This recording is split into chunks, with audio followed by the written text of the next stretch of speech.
Assalamualaikum warahmatullahi wabarakatuh. Jumpa lagi di Jendro Channel. Kali ini akan disampaikan topik mengenai bela negara. Ya, bela negara.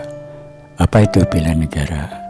Bela negara adalah tekad, sikap, dan perilaku warga negara yang dilakukan secara teratur, menyeluruh, dan terpadu, serta dijiwai kecintaan kepada NKRI, Negara Kesatuan Republik Indonesia, berdasarkan Pancasila dan Undang-Undang Dasar 1945. Setiap warga negara mempunyai kewajiban yang sama dalam hal bela negara. Hal tersebut sebagai wujud kecintaan terhadap tanah air. Dalam prakteknya, bela negara bisa secara fisik dan non-fisik.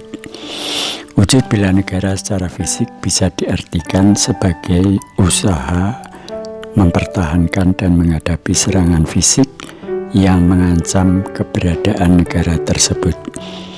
Adapun wujud bela negara non-fisik dapat diartikan sebagai upaya berperan serta dalam memajukan bangsa dan negara, baik melalui pendidikan, moral, sosial, maupun peningkatan kesejahteraan bangsa tersebut.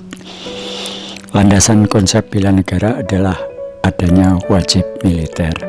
Jadi subjek dari konsep bela negara adalah menjadi tentara atau perangkat pertahanan negara lainnya. Selain itu, ada beberapa bentuk-bentuk bela negara yang penting untuk diketahui. Apa saja bentuk-bentuk bela negara di Indonesia? Berikut ini rangkuman tentang bentuk-bentuk bela negara dan contohnya. Pendidikan kewarganegaraan adalah kegiatan mempelajari dan menghayati ilmu pengetahuan tentang hak dan kewajiban warga negara. Pendidikan ini mencakup wawasan Nusantara, kebangsaan, dan ideologi negara. Seseorang tidak bisa memiliki jiwa patriotik tanpa pengetahuan akan nilai-nilai kebangsaan. Secara ringkas, pendidikan ini mengajarkan kita untuk menjadi warga negara yang baik, yaitu warga negara yang selalu patuh pada hukum dan kontrak sosial lainnya. Latihan kemiliteran tingkat dasar bisa menjadi satu di antara bentuk upaya bela negara.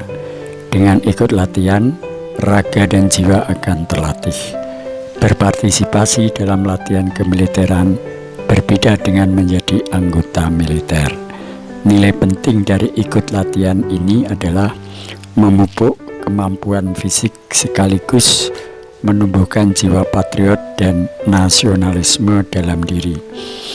Jadi, meski kuat secara fisik, tanpa adanya jiwa nasionalisme, tidak akan mau mati demi membela negara. Bentuk bela negara yang ketiga ini hampir mirip dengan yang kedua, namun bedanya ada pada niatan keikutsertaannya. Menjadi prajurit di Indonesia adalah pilihan. Beberapa negara di dunia seperti Korea dan Amerika Serikat menerapkan aturan wajib militer. Indonesia tidak atau belum menerapkannya.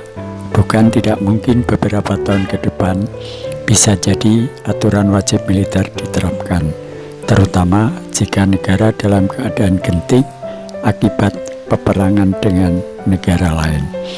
Menjadi prajurit tak diragukan lagi adalah suatu bentuk upaya membela negara secara nyata.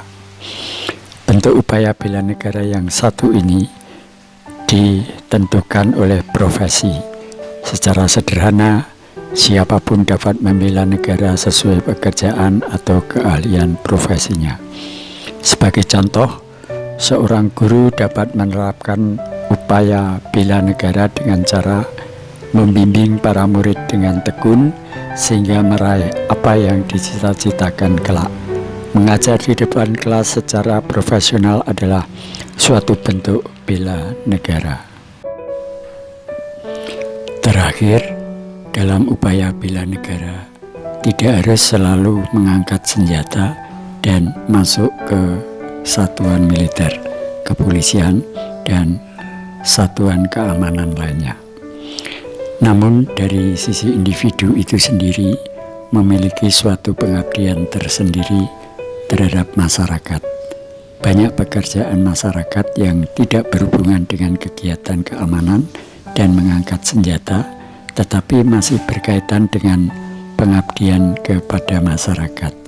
Misalnya, pekerjaan sebagai seorang dokter atau perawat yang akan selalu siap membantu ketika melakukan pengobatan terhadap siapa saja.